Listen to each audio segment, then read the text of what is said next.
I am a reader and I'm insatiably curious about all things. I pride myself on being a know-it-all, and that is my goal. I want to know more things about more things. So I'm insatiably curious and I am continually learning. You can tell that by what I've studied. I've studied everything from theology to interior design to marketing management to economics and now to future studies.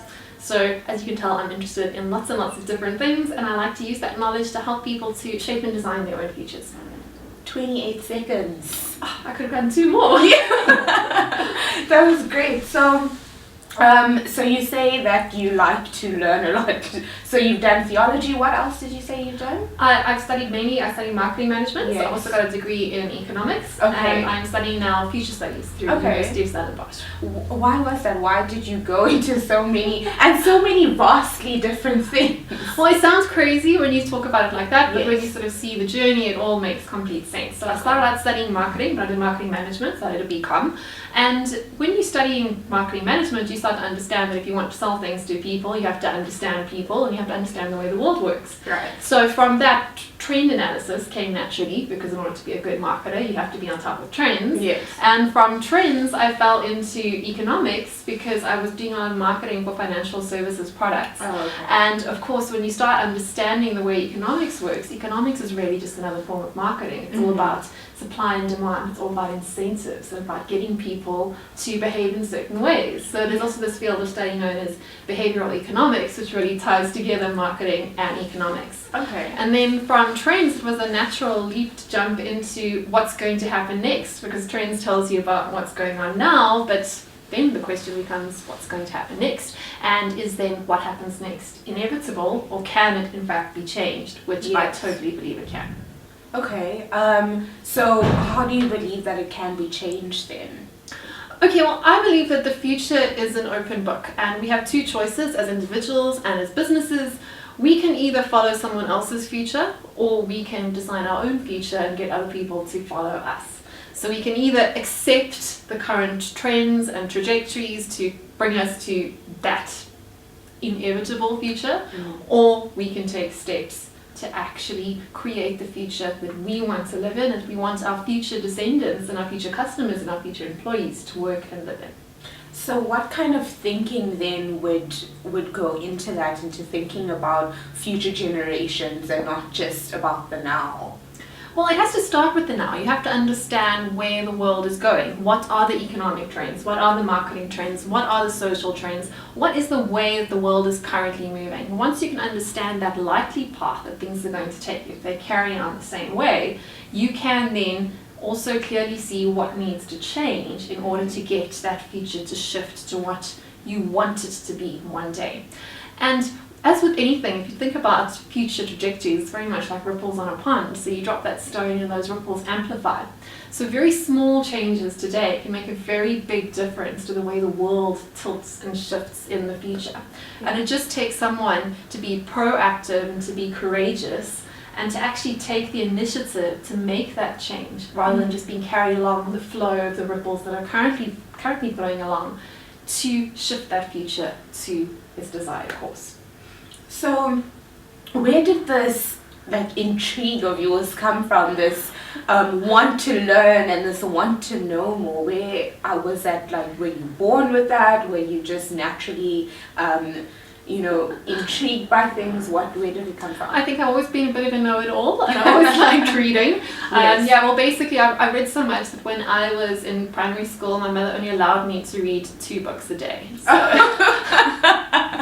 And I normally our moms force us to read. Exactly, and I've kept up that very expensive habit to this day. I think I'm sort of single-handedly keeping exclusive books in business. But I do not Kindle? No?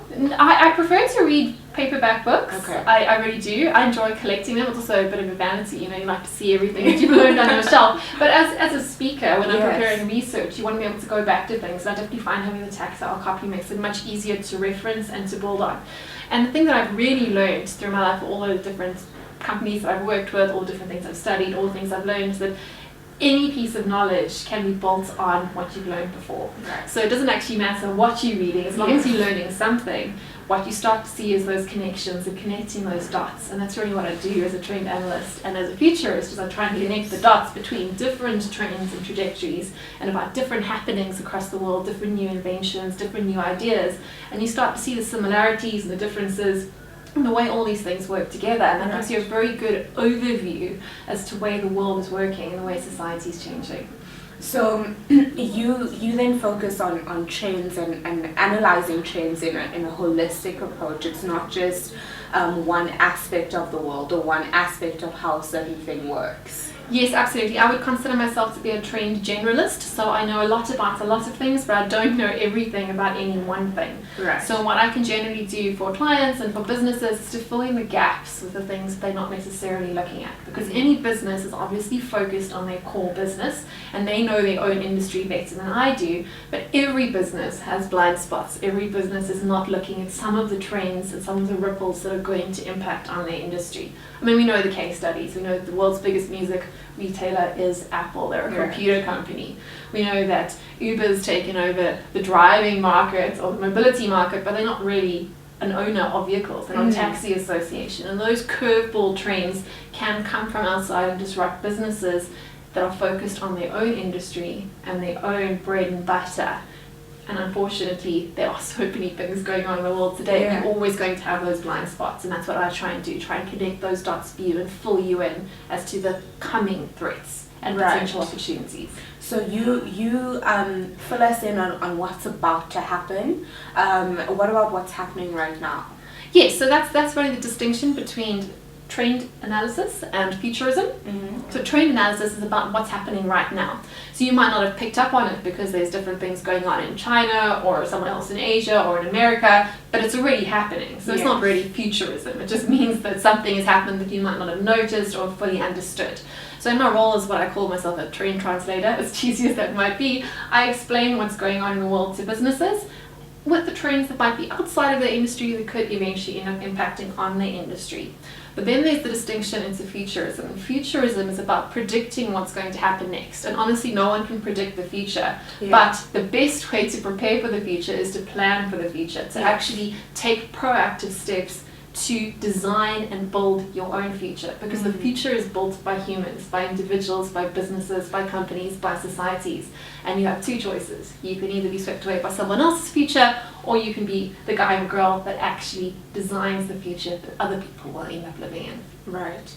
So you equip people with all this amazing knowledge, this amazing, like a report into the future, what to look out for, but it's often difficult to actually make that change now. Do you find that in your line of work? Is it something that hinders you or anything like that? Personally, I love change, and I don't think that there's any point in being afraid of change, because change is going to happen with or without you. In fact, even if you stand completely stock still, the world's going to change around you, and you'll end up experiencing more change than you would have if you just moved with the times.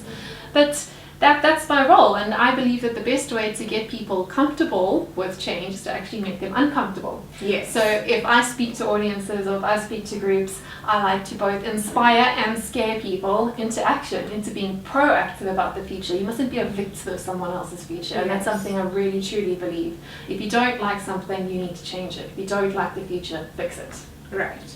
Well, thanks, Bronwyn. It was great having you. Thank you for making the time to be here. Thank you very much.